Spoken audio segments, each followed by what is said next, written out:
Alors ça a été une rentrée qui a été dirigée par l'ouverture du nouveau collège qui nous a occupés, pour être honnête, tout l'été avec les équipes techniques. C'était un gros chantier, un gros défi, tout le monde a été là présent pendant l'été.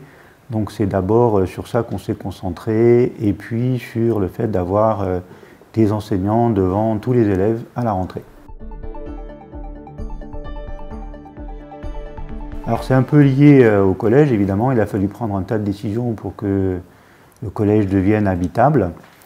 Et ensuite, donc tout s'est fait très vite. On a essayé de donner quelques grands axes pour la rentrée. Notamment, j'ai annoncé des réflexions sur le numérique.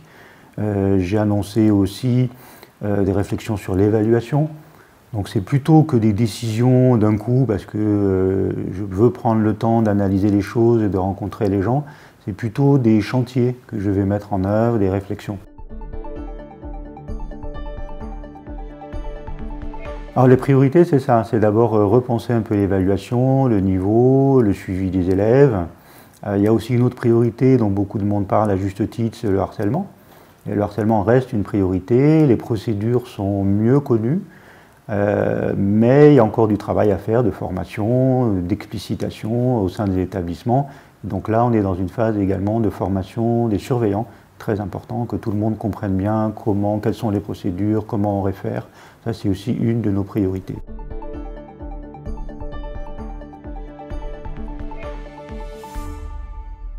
Alors la philosophie, on a une chance, c'est que grâce aux rencontres philosophiques, on a un peu de philosophie dans le primaire, et c'est toujours un partenariat évidemment qu'on continuera.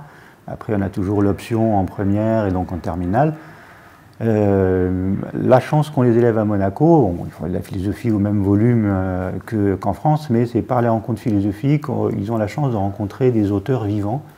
Et donc c'est bien que les philosophes ne soient pas des Grecs barbus et anciens, mais des gens qui pensent le monde d'aujourd'hui. Je pense que la philosophie est faite pour répondre aux problèmes d'aujourd'hui. Et c'est toujours ça que j'ai eu à cœur avec mes élèves, qu'on pense le réel, qu'on pense leur réel, et pas quelque chose qui semble décroché ou anachronique.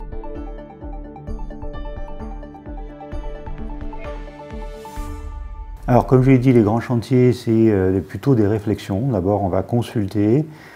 Donc il y a tout un lien qu'on va retisser un peu avec les professeurs et peut-être une méthode un peu différente qui est de faire émerger des projets. Donc on a des chantiers sur les mathématiques dans le secondaire, évidemment tous les dispositifs d'accompagnement qui ont déjà été mis en place. Je voudrais qu'on se repenche aussi sur la prévention, tout ce qui est santé. Donc là on a des partenariats avec le CHPG. On va remettre un peu les choses aussi dans l'ordre en regardant s'il y a eu des choses qu'on pourrait renforcer, mais beaucoup a déjà été fait. Je m'appuie sur le travail de mes prédécesseurs, bien entendu. Le numérique, j'en ai parlé. Là aussi, c'est une réflexion qu'on souhaite mener avec les parents d'élèves, parce que l'école n'est qu'une partie de la vie des enfants, et le numérique, c'est aussi l'éducation, c'est-à-dire ce que font les parents à la maison, et sans culpabiliser les parents, parce que chacun fait ce qu'il peut, mais en questionnant aussi les parents, parce qu'on est les premiers à utiliser les portables le jour, la nuit, le matin, et les élèves font pareil. Donc il y a une grosse réflexion à avoir avec les parents, et puis il y a aussi tout le volet d'activité culturelle qui est très important à Monaco, et qu'on va continuer. Et donc là j'ai annoncé par exemple la visite d'un prix Nobel de physique, avec le consulat de Suède qui nous aide beaucoup, d'une médaille Fields, Hugo Démini le copain, un voyage à Washington. Il y a tout cet aspect culturel qu'on veut vraiment intégrer à l'éducation, c'est spécifique à Monaco et ça c'est magnifique.